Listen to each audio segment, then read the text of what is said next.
اعوذ باللہ السمیع العلیم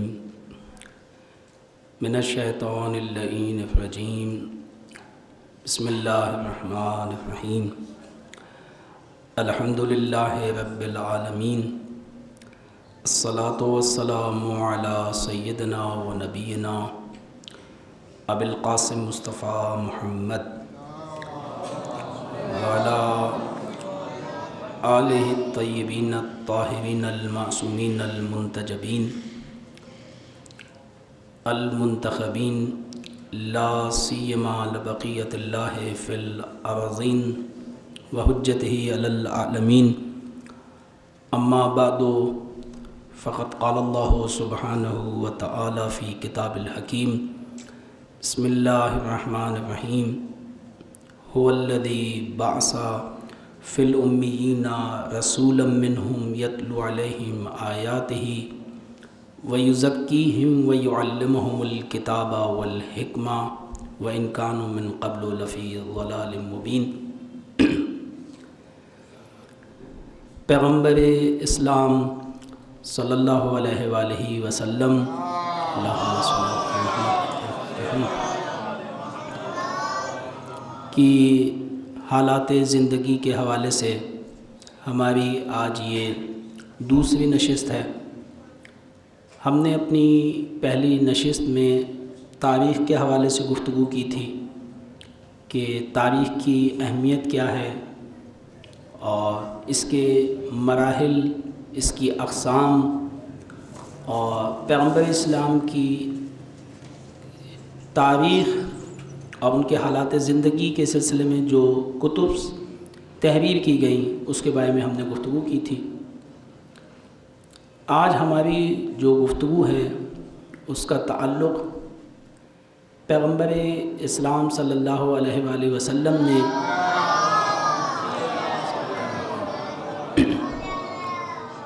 جس علاقے میں، جس جگہ پر، جس ماحول میں آنکھ کھولی اور اپنی رسالت الہیہ کا آغاز کیا، اس کا ہم ایک مختصر خاکہ آپ کے سامنے پیش کرنا چاہیں گے کہ جسے ہم تاریخی پس منظر بھی کہہ سکتے ہیں کہ پیغمبر اسلام نے کس قسم کے حالات میں اور کس قسم کے ماحول میں آنکھ کھولی اور وہاں سے اپنی نبوت اور رسالت کا آغاز کیا، اور کس قسم کی پیغمبر اسلام کو مشکلات کا سامنا ہو سکتا ہے۔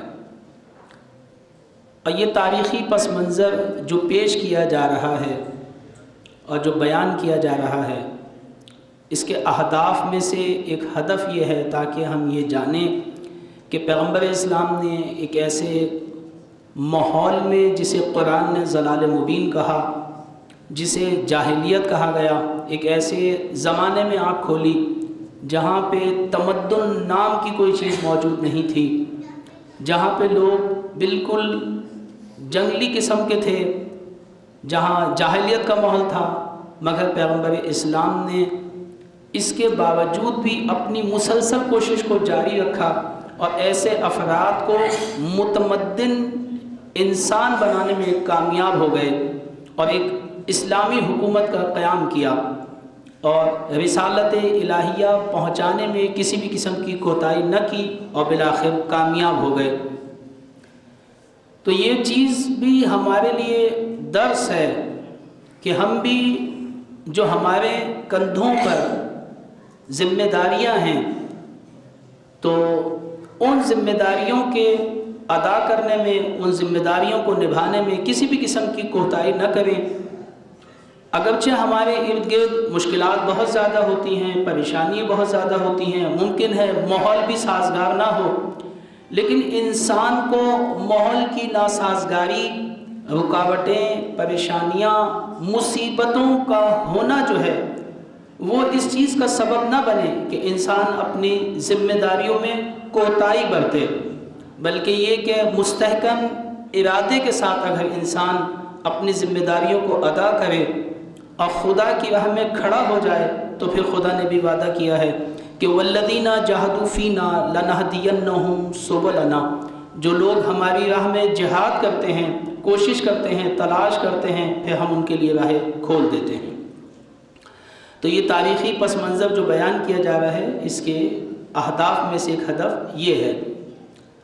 عزیزان محترم، جب ہم عرب کا مطالعہ کرتے ہیں تو ہم دیکھتے ہیں کہ قرآن نے احادیث میں اس زمانے کو جاہلیت کے نام سے یاد کیا، تاکہ اس لفظ کے ذریعے سے جو ہے وہ قوم عرب کے حالات کو ہمارے سامنے جو ہے وہ پیش کر سکے کہ کس قسم کے حالات وہاں پہ موجود تھے۔ پیغمبر اسلام کی ولادت سے جو پہلے کا زمانہ ہے، تقریباً 200 سال پہلے کا جو زمانہ ہے، اسے زمانہ جاہلیت کے نام سے یاد کیا جاتا ہے۔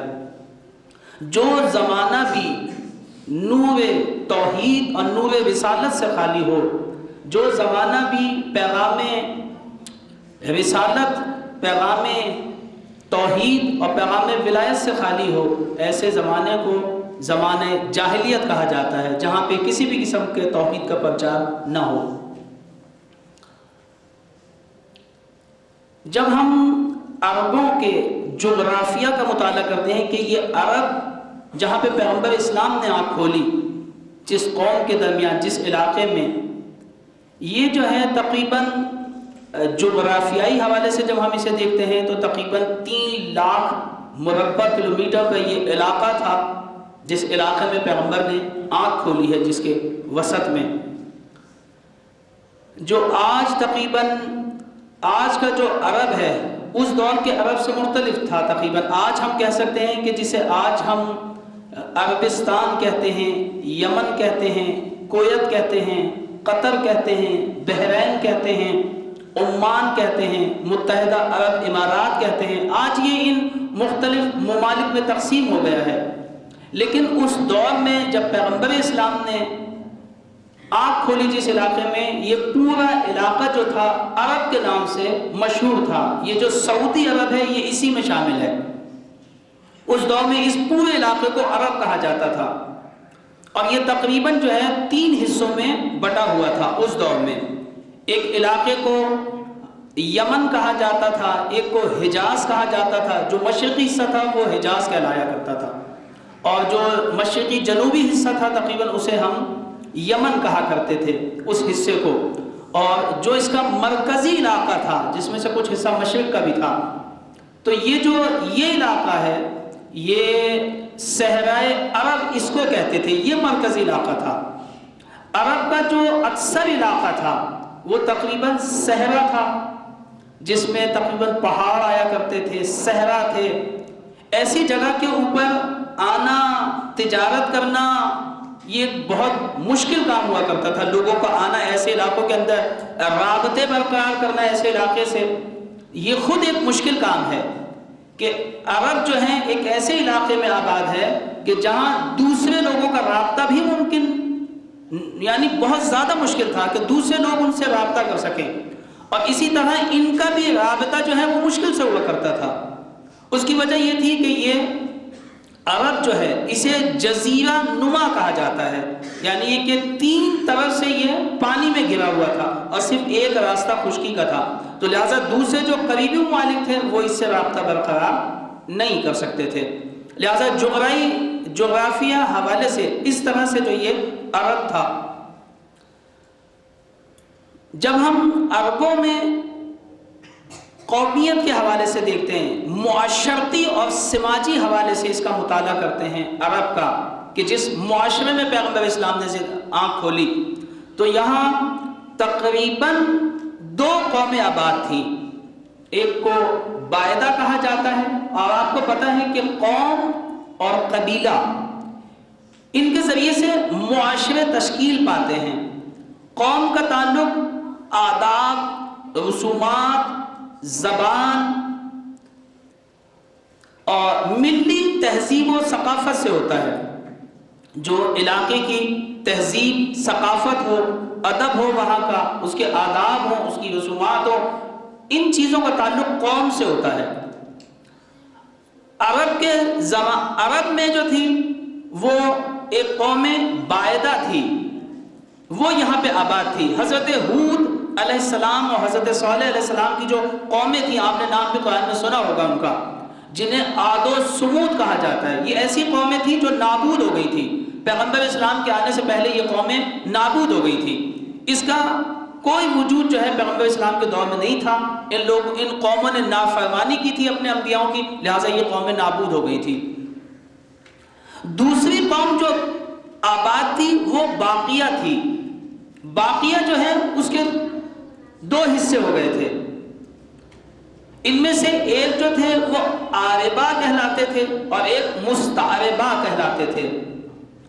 عاربہ جو تھے وہ لوگ تھے کہ جو پچھلی امتوں سے باقی بچ گئے تھے اور یہی اصلی عرب کہلاتے تھے، یہ اصلی عرب کہلاتے تھے کہ یہ یہاں کے جو ہیں اصلی باشندے ہیں اور باسی ہیں یہاں کے۔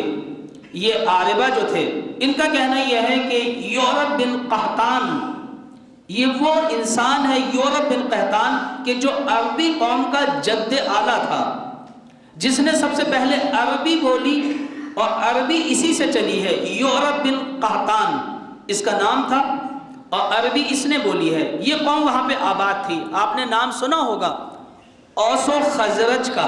اوس و خزرج جو ہیں دو قبیلے ہیں، وہ اسی قوم سے ان کا تعلق تھا اور یہ مدینے میں کے قریب میں آباد تھے یہ قبیلے۔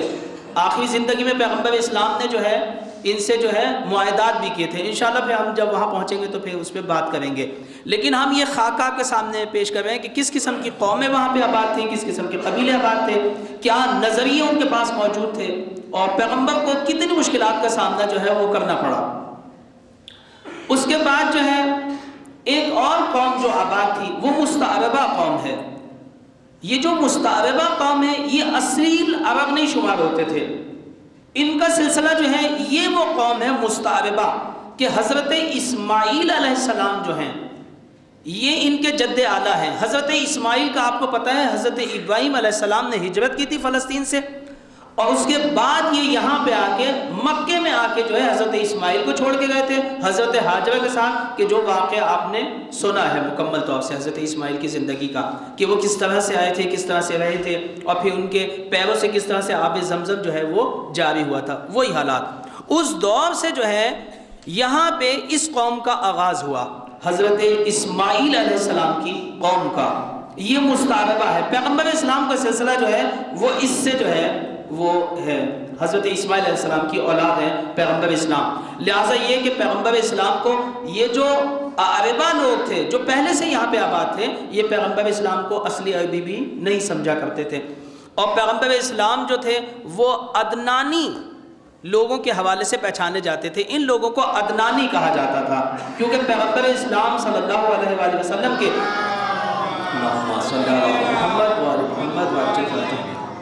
جو 20ویں جد تھے، 20ویں آپ کے جو دادا تھے وہ تھے حضرت عدنان۔ پیغمبر اسلام نے فرمایا ہے کہ جب میرے ایک روایت پیغمبر سے جو نقل ہوئی ہے، آپ نے فرمایا کہ جب میرے 20ویں جد کا نام لیا کرو تو بس اس کے بعد میرے 21ویں جد کا نام نہ لیا کرو اور 22ویں جد کا نہ بتایا کرو، اس لیے کہ لوگوں نے اس میں خلط کر دیا ہے۔ بس حضرت عدنان تک میرا سلسلہ نسب جو ہے وہ صحیح بیان کیا گیا ہے، اس کے اوپر کا سلسلہ جو ہے وہ پھر صحیح بیان نہیں کیا گیا، لہٰذا عدنان پہ آ کے رک جایا کرو۔ حضرت عدنان کی وجہ سے یہ لوگ عدنانی کہلاتے تھے، پیغمبر اسلام کے جد وغیرہ، اور پیغمبر اسلام کا سلسلہ جو تھا۔ تو یہ قومیں جو تھی وہاں پہ آباد ہوئی ہوئی تھی۔ اس کے بعد یہ قومیں ڈیوائیڈ ہو جاتی ہیں، تقسیم ہو جاتی ہیں قبیلوں میں۔ معاشرے کو تشکیل دینے والے جو وہاں پہ اہمیت دی جاتی تھی وہ دی جاتی تھی، قبیلہ سسٹم وہاں پہ موجود تھا، یعنی کسی بھی فرد واحد کی حیثیت کوئی نہیں تھی، اس کی حیثیت اس کے قبیلے کے حساب سے ہوتی ہے۔ کتنا مضبوط قبیلہ ہے۔ قبیلہ کیا چیز ہوتی ہے؟ قبیلہ یہ ہوتا ہے کہ خونی رشتے، جو ایک باپ ہوتا ہے اور اس کے جو جتنے خونی رشتے ہوتے ہیں، اس کے بیٹے، اس کے پوتے، اور پھر اسی طرح سے نیچے چلتے چلے جائیں، یہ ایک قبیلہ ہوتا ہے جو دادا کے نام سے مشہور ہو جاتا ہے۔ یہ ہے قبیلہ سسٹم۔ ہر فرد جو ہے قبیلے سے بندھا ہوا تھا، اور یہ قبیلے اس قدر آپس میں ہمیشہ جو ہے ایک دوسرے کو ختم کرنے کے لیے تیار رہتے تھے، ایک دوسرے سے لڑنے کے لیے تیار رہتے تھے. تھوڑی تھوڑی سی بات بھی ہو جاتی تھی تو آپس میں خون ریزی شروع ہو جاتی تھی، اور لڑائی جو ہے وہ برسوں تک چلتی چلی جاتی تھی. یہ جہالت کا ان کے جو ہے وہ یعنی ایک جہالت کا اندازہ اس سے لگایا جا سکتا ہے کہ چھوٹی چھوٹی بات کے اوپر جو ہے یہ آپس میں لڑا کرتے تھے. اس کے علاوہ یہ کہ اگر کسی فرد کی کوئی حیثیت، اگر کسی فرد کی حیثیت کا اندازہ لگانا ہو تو پھر ہم یہ لگاتے ہیں کہ اس فرد کی، اس کے قبیلے میں کیا ویلیو ہے. آیا یہ وہاں کا سردار ہے؟ آیا یہ وہاں کے اکابرین میں ہے؟ آیا یہ وہاں کے عباد میں ہے؟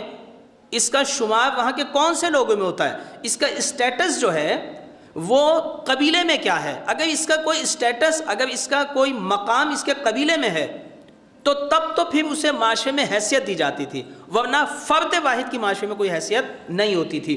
اچھا، کیونکہ اگر کسی فرد کا تعلق کسی بڑے قبیلے سے ہوتا تھا اور کسی مضبوط قبیلے سے ہوتا تھا تو پھر یہ فرد جو تھا جو چیز چاہتا تھا وہ انجام دیتا تھا، اسے کوئی نہیں روک سکتا تھا. ہر طرح کی خطا کاریاں، ہر طرح کے جو ہے وہ آپ یہ سمجھے آج کے دور میں دہشت گردیاں، ہر طرح کی برائیوں میں یہ شخص ملوث ہوتا تھا. اور پھر جو قبیلے کے جو لوگ ہوتے تھے وہ بجائے یہ نہیں دیکھتے تھے کہ خطا کس کی طرف سے ہے، وہ صرف اپنے قبیلے والے کا دفاع کرتے تھے. اور اس طرح سے جو ہے پھر سال ہر سال جو ہے ان کے اندر درمیان جو ہے وہ خون ریزیاں جو ہے وہ شروع ہو جاتی تھی.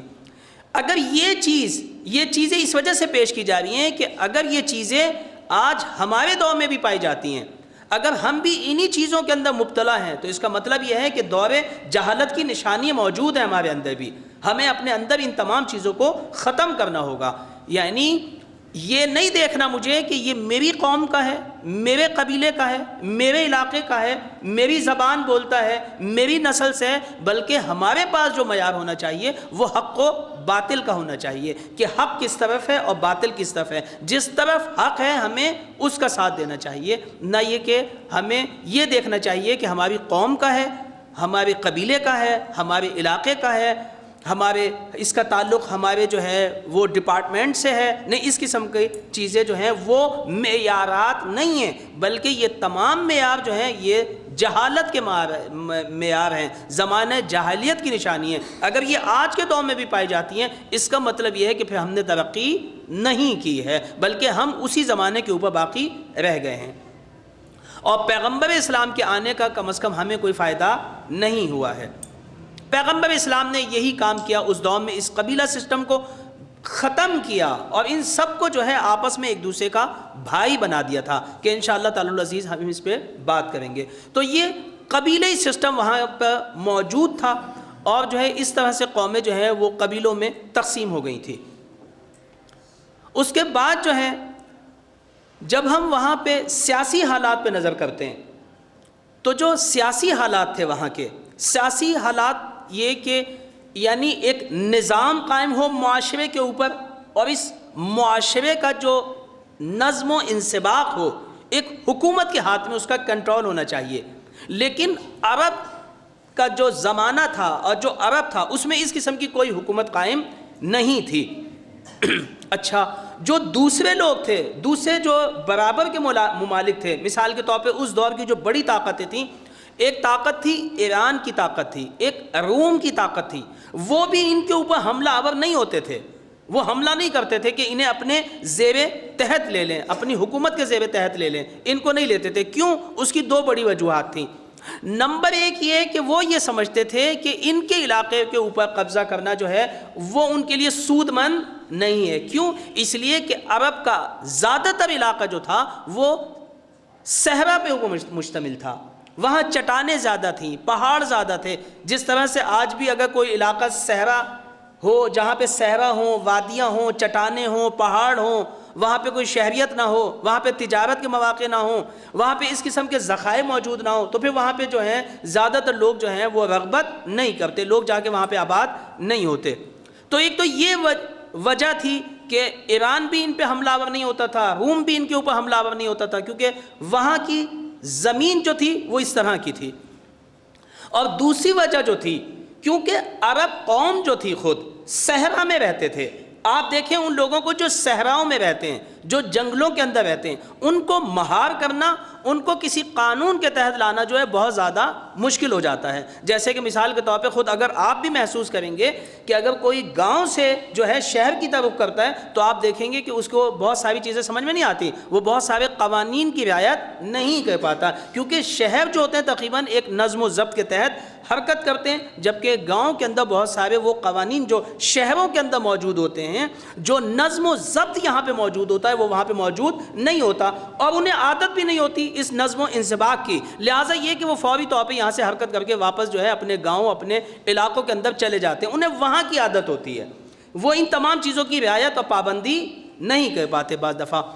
اور دوسرے لوگ جو تھے تو جب وہ یہ محسوس کرتے تھے کہ یہ جو روم اور ایران کی حکومتیں تھیں، وہ یہ محسوس کرتے تھے کہ یہ جو عرب ہیں، کیونکہ یہ صحرا نشین لوگ ہیں، یہ پہاڑیوں کے رہنے والے لوگ ہیں، یہ کسی بھی قانون اور نظم و ضبط کے پابند نہیں ہیں، اور ان کو نہ پابند کیا جا سکتا، یہ ایک مشکل مرحلہ ہوگا، تو پھر اتنی طاقت، اتنی افواج، اتنا سرمایہ لگانا جو ہے وہ ہم سمجھتے ہیں کہ فائدہ نہیں ہے، بلکہ ممکن ہے کہ کہیں ایسا نہ ہو کہ جب یہ ہمارے زیر تحت آئیں تو یہ قوم بجائے اس کے کہ ہم ان کے اوپر حکومت کریں، یہ ہمارے ملک میں ہرج و مرج اور بے نظمی کا سبب بن جائیں، لہٰذا یہ کہ انہوں نے ان عرب ملک کے اوپر جو حملہ نہیں کیا، ان وجوہات کی بنا پہ کوئی بھی حکومت جو ہے وہ اس طرح متوجہ نہیں ہوتی تھی، ایسی قوم تھی، جنگلی قوم تھی، اچھا اپنے آداب و رسومات کے اتنے زیادہ پابند تھے، اپنے آداب و رسومات، اور ان میں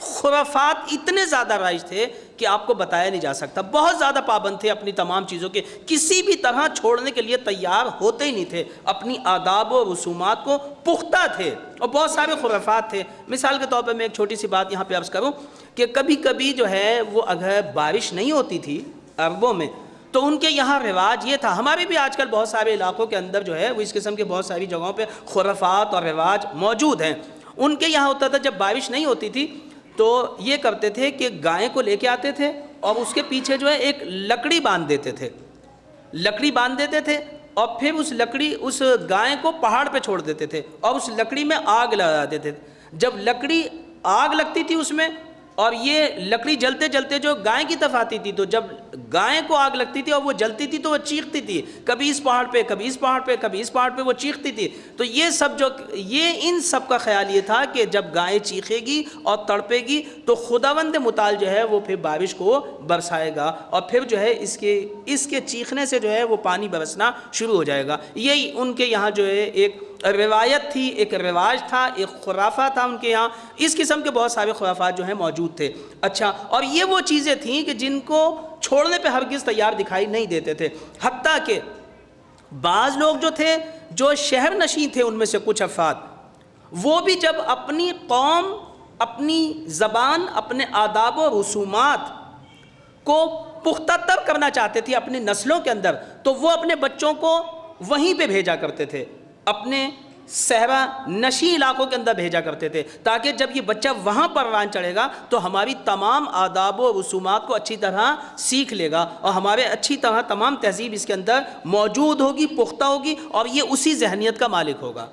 لہٰذا اس قسم کے کام وہاں پہ موجود تھے۔ ایسی قوم کے اندر جو ہے کام کرنا اور نور توحید پہنچانا، ایسے جنگلی افراد کو جو ہے انسان بنانا اور ایسے لوگوں کو مجاہد بنانا جو ہے یہ پیغمبر اسلام کا ایک کمال تھا، کہ ایسے لوگ جن کو اس دور کے لوگ بھی جو ہیں وہ متروک سمجھتے تھے، چھوڑا ہوا سمجھتے تھے، انہیں چھوڑ دیا تھا، انہوں نے ترک کیا ہوا تھا، لیکن پیغمبر اسلام نے ایسے لوگوں کے درمیان جو ہے وہ نور توحید چمکایا اور حکومت اسلامی کا قیام کیا۔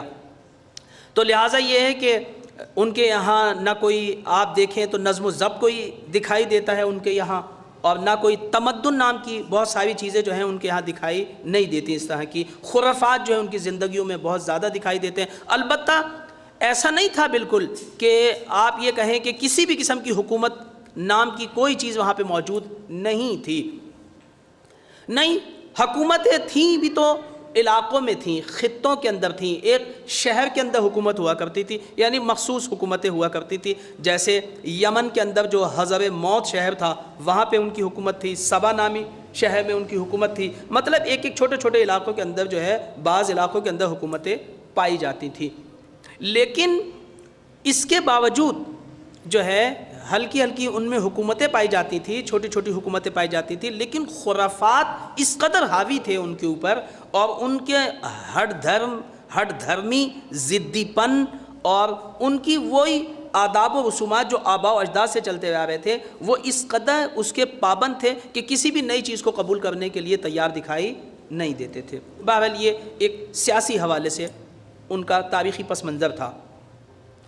اس کے علاوہ جب ہم وہاں پہ ان کے ادیان پہ بات کرتے ہیں کہ کس قسم کے دین وہاں پہ پائے جاتے تھے اور کس قسم کے مذاہب وہاں موجود تھے، تو جب ہم تاریخ عرب کا مطالعہ کرتے ہیں تو ہم دیکھتے ہیں کہ وہاں پہ جہاں پر مسیحیت موجود تھی، یہودیت بھی موجود تھی، لیکن نہایت ہی مختصر سے لوگ تھے جو مسیح تھے وہاں پہ۔ حضرت عیسیٰ علیہ السلام کا جو دین تھا ان کے پاس موجود تھا، اور اکثر لوگ وہ تھے کہ جو بگڑے ہوئے تھے زیادہ۔ حضرت مسیحیت بھی اس طرح سے وہ مسیحیت نہیں تھی جو حضرت عیسیٰ علیہ السلام ان کے درمیان پہنچا کے گئے تھے۔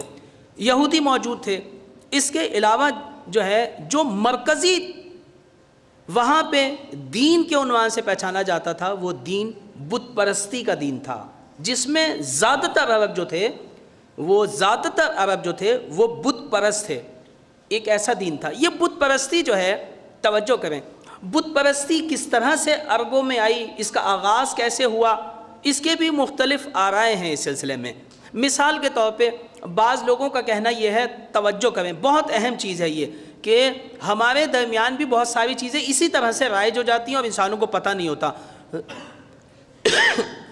بت پرستی بھی جو ہے وہ بعض دفعہ بہت ساری چیزیں ہمارے درمیان بھی قصداً شروع نہیں ہوتی، بہت سارے رواج، بہت سارے آداب، بلکہ جو ہے یعنی غیر عمدی طور پہ جو ہے معاشرے کے اندر رائج ہو جاتے ہیں اور آئندہ نسلوں کو پتہ تک نہیں ہوتا۔ لہٰذا یہ بزرگان کی ذمہ داری ہوتی ہے کہ وہ آئندہ نسلوں کو بتائیں کہ کیا چیز حق ہے اور کیا چیز باطل ہے۔ بت پرستی کا آغاز بھی ایک رائے یہ ہے کہ اسی طرح سے ہوا تھا۔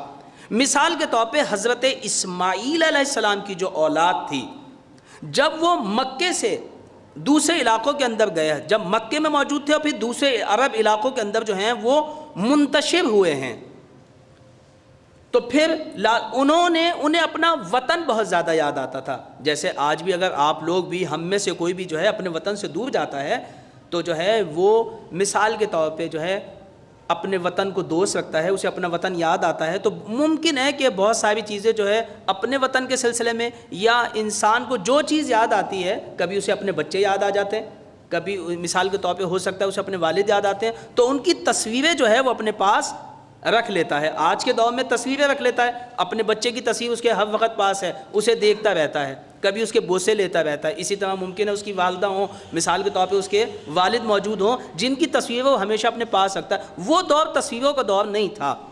اس دور میں جو ہے لوگ اپنے وطن سے محبت کرتے تھے، اپنے علاقوں سے محبت کرتے تھے، جن چیزوں سے بھی محبت کرتے تھے اس میں وہ یہ کرتے تھے کہ اپنے وطن کے جو پتھر تھے، جیسے آپ بھی مثال کے طور پہ ممکن ہے آپ نجف جاتے ہیں، آپ دوسرے شہروں میں جاتے ہیں، تو وہاں کے بہت سارے جو ہے روزے کے پتھر یا روزے کی بہت ساری مٹی یا کوئی بھی چیز جو ہے آپ تقدس کے طور پہ لے آتے ہیں یا یاد کے طور پہ لے آتے ہیں، تاکہ مجھے یاد رہے کہ میں وہاں گیا تھا، وہاں کی یہ یادگار آپ کے پاس موجود ہوتی ہے۔ اسی طرح سے دیکھیں بت پرستی کا آغاز کیسے ہوا۔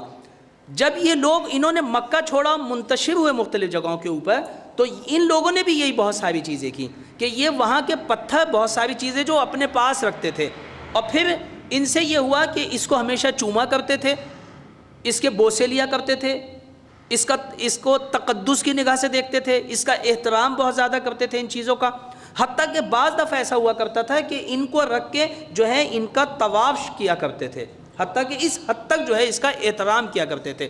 اچھا، اس کے بعد جب یہ تقدس کیا کرتے تھے، احترام کیا کرتے تھے، انہوں نے اپنی آئندہ نسلوں کو یہ نہیں بتایا کہ ہم صرف ان کا احترام کر رہے ہیں، ہم ان کو صرف تقدس کی نگاہ سے دیکھ رہے ہیں، اور اس کی وجہ یہ ہے کہ یہ چیزیں ہمارے علاقوں کی ہیں، یہ ہمارے خدا نہیں ہیں۔ وضاحت نہیں کی اپنی آئندہ نسلوں کے لیے۔ تو جو آئندہ نسلیں تھیں، مثال کے طور پہ بیٹے کو شاید پتہ ہو لیکن پوتے کو پتہ نہیں چلا، تیسری نسل کو پتہ نہیں چلا، چوتھی نسل کو پتہ نہیں چلا، پھر اس طرح سے وہ یہ سمجھے کہ شاید یہ ہمارے معبود ہیں، اور بت پرستی جو ہے ان کی یہ پرستش ہو رہی ہے، ان کی یہ عبادت ہو رہی ہے، لہٰذا انہوں نے یہ کام شروع کر دیا اور اس طرح سے آہستہ آہستہ جو ہے وہ بت پرستی جو ہے ان کے درمیان رائج ہوتی چلی گئی۔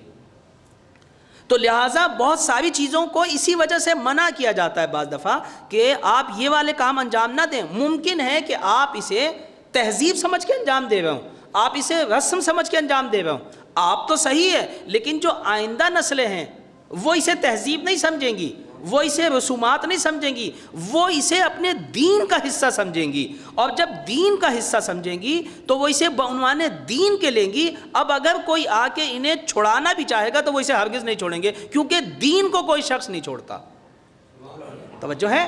تو لہٰذا یہ ایک بہت اہم نقطہ ہے اس سلسلے میں، ہمیں بھی اس طرف یعنی ان چیزوں سے درس لینے کی ضرورت ہے۔ بھی بہت ساری جگہوں پہ یہی ہوتا ہے۔ تقیہ میں کیا ہوتا ہے؟ تقیہ میں یہ ہوتا ہے کہ ہم اپنے دین کو چھپا لیتے ہیں۔ توجہ ہے؟ ہم اپنا دین کا کسی کے سامنے اظہار نہیں کرتے، ہم اپنے دین کو چھپا لیتے ہیں۔ تو اچھا، آپ نے دین چھپا لیا ہے، اپنی جان بچا لی اپنا دین چھپا کے۔ آپ کی جان کیوں ضروری ہے؟ کیونکہ آپ کے پاس وہ دین کا گوہر موجود ہے جس کی وجہ سے آپ کی جان قیمتی ہے۔ توجہ ہے؟ اسلام آپ سے یہ کہتا ہے کہ اگر آپ کے دین پہ خطرہ ہو، توجہ ہے، اور آپ کی جان پہ خطرہ آ جائے تو آپ اپنی جان، آپ تقیہ اختیار کریں، آپ اپنا دین کسی کو نہیں بتائیں، آپ فوری طور پہ تقیہ اختیار کریں۔ ٹھیک ہے؟ آپ مثال کے طور پہ ممکن ہے کہ کسی اور دوسرے دین کی طرف اشارہ کر دیں کہ میں اس دین کا پابند ہوں، لیکن اپنے اصلی دین کو لوگوں کے سامنے ظاہر نہ کریں۔ کیوں؟ اس لیے کہ آپ کا محفوظ رہنا بہت ضروری ہے، آپ کی جان بہت ضروری ہے۔ کیوں آپ کی جان بہت زیادہ ضروری ہے؟ کیوں تقیہ کو کہا گیا؟ کہا اس وجہ سے کہ آپ کے پاس جو اصلی دین کا گوہر ہے وہ آپ کے پاس موجود ہے۔ اگر آپ ہی چلے جائیں گے تو پھر وہ دین کا گوہر بھی ختم ہو جائے گا آپ کے جانے کی وجہ سے، کیونکہ وہ آپ کے پاس موجود ہے اس وقت۔ جب حالات صحیح ہوں گے اور آپ کی جان بچ جائے گی تو پھر آپ کے لیے امکان ہو جائے گا کہ آپ آئندہ نسلوں کو وہ جو دین اصلی آپ کے پاس موجود ہے وہ آئندہ نسلوں کی طرف منتقل کر دیں۔ لیکن اگر میں تقیہ تو کر لوں مگر آئندہ نسلوں کو یہ بتاؤں ہی نہیں کہ میرا حقیقی دین کیا ہے، تو پھر بتائیے میری جان کا کیا فائدہ ہوا؟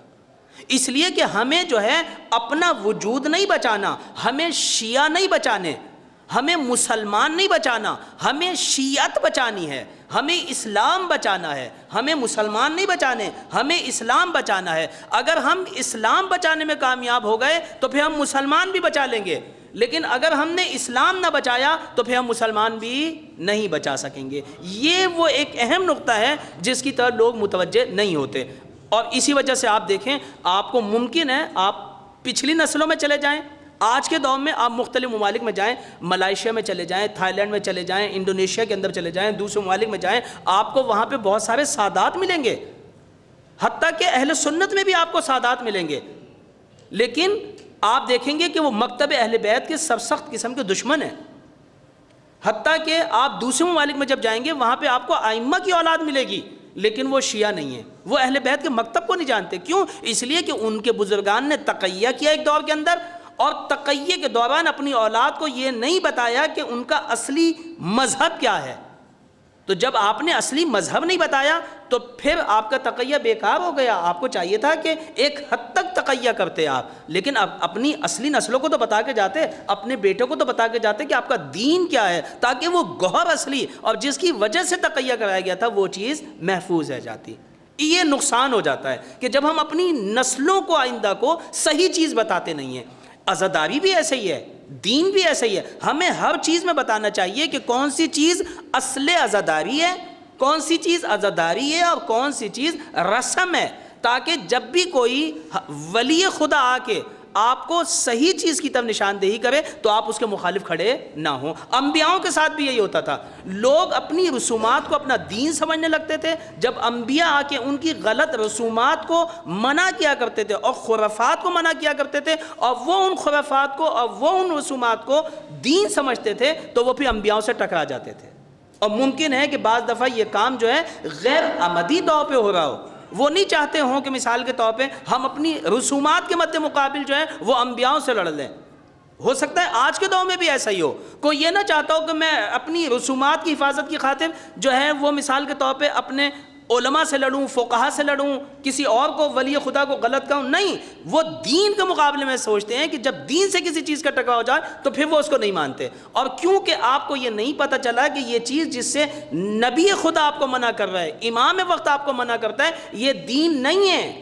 جس سے فقیہ وقت آپ کو منع کر رہے یہ دین نہیں ہے، یہ رسومات کا حصہ ہے، اور رسومات کو ہٹایا جا سکتا ہے، دین کو نہیں ہٹایا جا سکتا. اس پہ توجہ جو ہے وہ بہت زیادہ ضروری ہے، اور لوگ اس طرح متوجہ نہیں ہوئے. بت پرستی کا آغاز بھی اسی طرح سے ہو گیا کہ آپ نے نہیں بتایا لوگوں کو کہ یہ جو پتھر جن کے ہم طواف کر رہے ہیں، جن کا میں بوسہ لے رہا ہوں، یہ خدا نہیں ہے، بلکہ یہ صرف نشانیوں کی حد تک ہے. بس اس حد تک یہ کام آپ کو لوگوں کو اگر آپ بتا دیتے تو پھر بت پرستی جو ہے معاشرے کے اندر رائج نہیں ہوتی. اور یہ عبرت لینے کی ضرورت ہے آج کے دور میں ہم سب کو عرب کے زمانے سے. جیسے میں آپ کو بتاؤں ابن اللہ کا مسئلہ بھی یہی ہوا. حضرت عیسیٰ علیہ السلام کو جو ابن اللہ کہا گیا، جو ابتدائی بالکل لوگ تھے، ابن کے معنی بیٹے ہیں، اللہ کا بیٹا.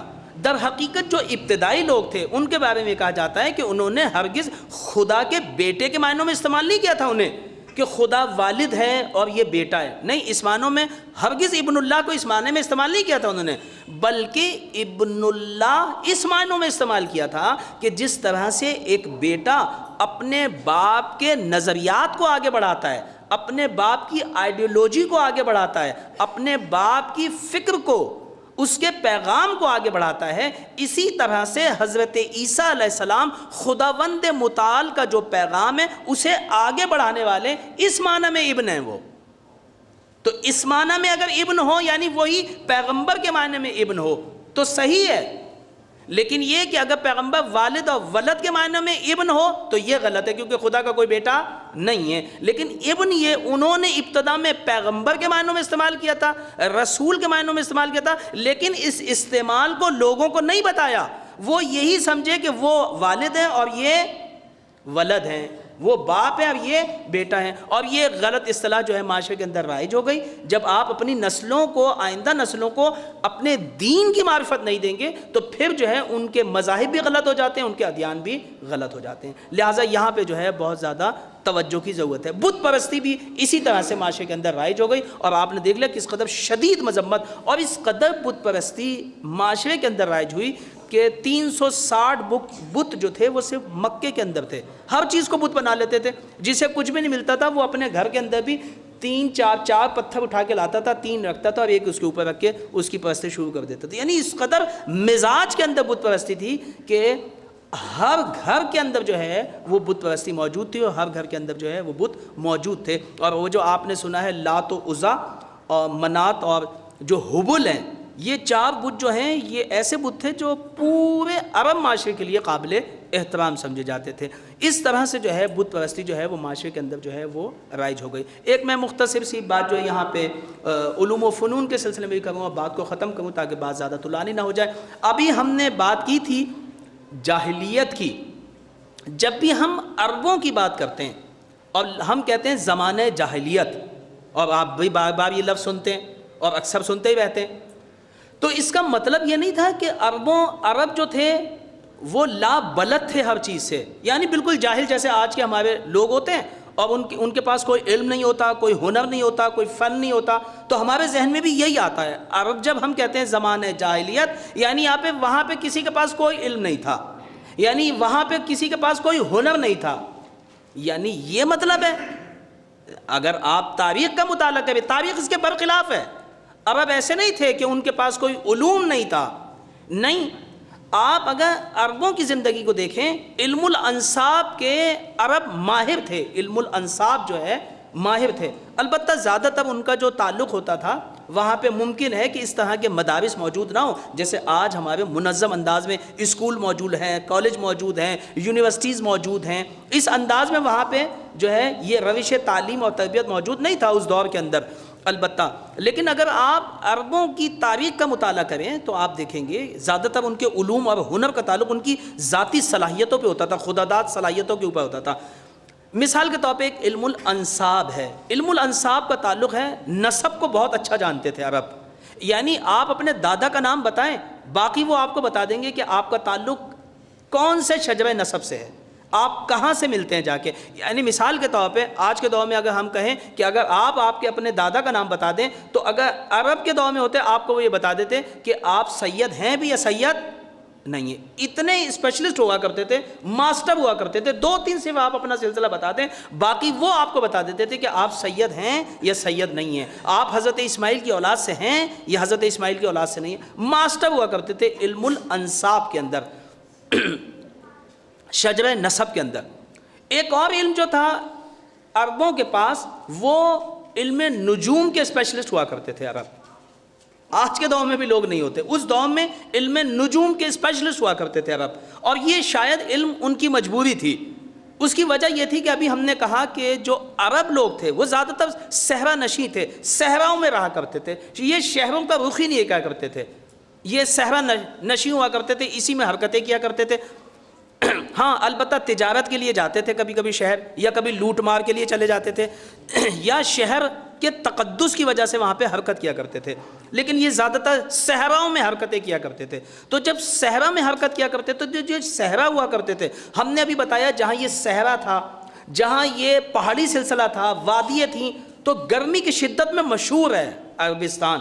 ریگستان تھا پورا، گرمی بہت زیادہ ہوا کرتی تھی، تو لوگ لہٰذا دن میں سفر نہیں کیا کرتے تھے، رات میں کیا کرتے تھے. تو جب رات میں کیا کرتے تھے تو اندھیرا جو ہے وہ معنی ہے سفر کے. آپ کو پتہ ہے راہ گم ہونے کے زیادہ چانس ہوتے تھے اس میں، کہ رات کو سفر کا پتہ اندازہ نہیں ہوتا. اس دور میں جو ہے اس طرح کی لائٹنگ بھی موجود نہیں تھی، اس دور میں بجلی اس طرح سے ایجاد نہیں ہوئی تھی. تو لہٰذا انہوں نے جو ہے ستاروں کا علم حاصل کیا، اور ستاروں کی مدد سے جو ہے یہ آسمان کو دیکھ کے جو اپنی حرکتوں کو معین کیا کرتے تھے.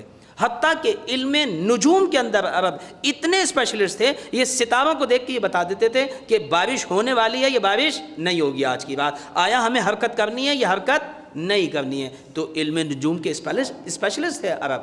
اسی طرح سے ایک علم الانواع ہے. اس علم میں کیا ہوتا ہے؟ اس علم میں یہ ہوا کرتا تھا کہ یہ جو عرب ہوا کرتے تھے، اس علم کو کہتے ہیں پانی کے کھوج کا علم. پانی کے کھوج کا علم. عرب اتنے اسپیشلسٹ تھے پانی کے کھوج میں، یہ زمین کو سونگھ کے ہی بتا سکتے تھے کہ یہاں پہ پانی ہوگا یا نہیں ہوگا. اس قدر اسپیشلسٹ ہوا کرتے تھے، زمین کو سونگتے تھے اور بتا دیتے کہ یہاں پہ پانی ہے یا پانی نہیں ہے، یہاں پہ کنواں کھودنا صحیح ہے یا کھودنا صحیح نہیں ہے، کہاں پہ پانی ہوگا کہاں پہ پانی نہیں ہوگا. یعنی اتنے اسپیشلسٹ تھے، ہاتھ مار کے بتا سکتے تھے کہ یہ زمین کیسی ہے. اتنے زیادہ جو ہے اس علم کے اسپیشلسٹ ہوتے تھے. اس کے علاوہ علم قیافہ کے ماسٹر تھے. علم قیافہ جو ہے، علم قیافہ کیا؟ یعنی خد و خال کو دیکھ کے، چہرے کی رنگت، چہرے کے نقش کو دیکھ کے بتا دیں گے مثال کے طور پہ کہ آپ کا تعلق کون سے قبیلے سے ہے. جیسے مثال کے طور پہ آج بھی جو ہمارے بزرگان ہیں، اگر ان کے سامنے زبان کھولی جائے تو یہ آپ کو بتا دیں گے مثال کے طور پہ کہ آپ جو ہیں وہ کون سے علاقے سے آپ کا تعلق ہے، کون سے سادات گھرانے سے آپ کا تعلق ہے مثال کے طور پہ، اور کون سے قبیلے سے آپ کا تعلق ہے. آج بھی بہت ساری چیزیں اس قسم کی موجود ہیں. عرب ایسے ہی ہوا کرتے تھے، چہروں کے خد و خال سے. جیسے آپ اندازہ لگا لیتے ہیں آج کہ کہیں آپ فلاں کے صاحبزادے تو نہیں ہیں، آپ فلاں کے صاحبزادے تو نہیں ہیں، چہرے سے پتہ لگا لیتے ہیں کہ آپ ان کے بھتیجے تو نہیں ہیں، آپ ان کے چچا تو نہیں ہیں. بعض دفعہ پہ پتہ چلتا ہے ہاں وہ میرے چچا ہیں، ہاں وہ میرے دادا تھے، ہاں وہ میرے، یعنی شکلوں سے اندازہ لگا لیتے ہیں. عرب جو تھے وہ اس کے اندر اسپیشلسٹ تھے، بہت زیادہ جو ہے وہ خد و خال کے ماسٹر تھے، اور صرف چہرے کو دیکھ کے جو ہے وہ اوپر تک کا سب کچھ بتا دیا کرتے تھے.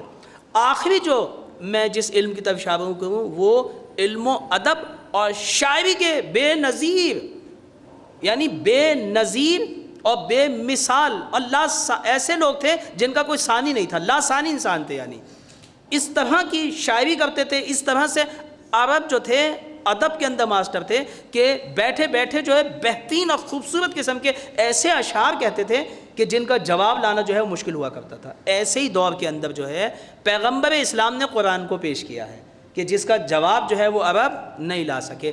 تو یہ چند علوم تھے کہ جن کے اندر جو ہے عرب جو ہے اسپیشلسٹ سمجھے جاتے تھے ایسے معاشرے کے اندر. لیکن اتنے علوم کے باوجود، اتنے فنون کے باوجود جو ہے رسالت توحید سے خالی تھا، رسالت سے خالی تھا، نور رسالت سے خالی تھے، نور توحید سے خالی تھے. نظم و ضبط ان کے پاس نہیں تھا، قومیت ان کے اوپر حاوی تھی، قبیلئی نظام ان کے اوپر حاوی تھا، نظم و ضبط اس معاشرے میں نہیں پایا جاتا تھا، خرافات اس معاشرے کے اوپر حکومت کرتے تھے. ان تمام چیزوں کی وجہ سے، ان علوم کے ہونے کی وجہ سے، ان فنون کے باوجود بھی، لیکن کیونکہ ان کی زندگی کے اوپر خرافات حکومت کرتے تھے، اپنی لسانیت حکومت کرتی تھی، قومیت حکومت کرتی تھی، قبائلیت حکومت کرتی تھی، جاہلیت حکومت کرتی تھی، نور رسالت سے دور تھے، نور توحید سے دور تھے، اس وجہ سے ان کو عرب جاہل کہا جاتا تھا اور جاہلیت کا زمانہ کہا جاتا تھا۔ یہ چیزیں جس زمانے میں بھی جب بھی پائے جائیں گی، ایسے زمانے کو ہم زمانہ جاہلیت کہتے ہیں، اور وہاں پہ رسالت محمدی کے طریقہ کار پہ چلنے کی ضرورت ہے تاکہ ہم اس زمانے کو جو ہے وہ جاہلیت سے بچا سکیں۔ تو لہٰذا جو ہے یہ تمام چیزیں وہاں پہ موجود تھیں۔ اس کے بعد جب یہ ساری چیزیں موجود تھیں، خداوند متعال نے ایسے زمانے کو، ایسے عصر کو کیا کہا؟ ضلال مبین کا، هو الذی بعث فی الامیین رسولا منہم یتلو علیہم آیاتہ ویزکیہم ویعلمہم الکتاب والحکمہ وان کانوا من قبل لفی ضلال مبین۔ ہم نے ان پڑھ عربوں میں ایک کو رسول بنا کے بھیجا، انہی میں سے رسول بنا کے بھیجا جو ہماری آیات کی تلاوت کرتا ہے، کتاب و حکمت کی تعلیم دیتا ہے، ان کا تزکیہ نفس کرتا ہے۔ یعنی کتاب یعنی قرآن، اگر ہم جاہلیت کا خاتمہ کرنا چاہتے ہیں تو ہمیں قرآن سے تمسک کرنا ہوگا، اگر ہم خرافات کا خاتمہ چاہتے ہیں ہمیں قرآن سے کا سہارا لینا ہوگا، اگر ہم لسانیت، قومیت، قبیلیت، اگر ان تمام چیزوں کا خاتمہ کرنا چاہتے ہیں تو ہمیں قرآن سے بھی استفادہ کرنا ہوگا، ہمیں اس کی تلاوت سے استفادہ کرنا ہوگا، ہمیں اپنا تزکیہ نفس کرنا ہوگا، یعنی پیغمبر کی انہی چیزوں سے ہمیں استفادہ کرنا ہوگا۔ اور ذات پیغمبر اور ان کے جو وارثین ہیں، اگر ہم ان کی سیرت پہ صحیح طور پر چلیں اور اس پہ عمل کریں تو پھر اگر معاشرہ ضلال مبین میں بھی مبتلا ہو جائے تو پھر حاکمیت ہماری ہی ہوگی اور حکومت ہماری ہی ہوگی، اور ہم غیر متمدن معاشرے کو متمدن معاشرہ بنانے میں کامیاب ہو جائیں گے۔ خداوند متعال سے دعا گوئے ہیں کہ انشاءاللہ تعالی العزیز ہم سب کو پیغمبر اسلام کی زندگی کو صحیح طور پہ سمجھنے کی، اس کا مطالعہ کرنے کی اور اس سے استفادہ کرنے کی توفیق عطا فرمائے۔ وآخر دعوانا ان الحمد للہ رب العالمین۔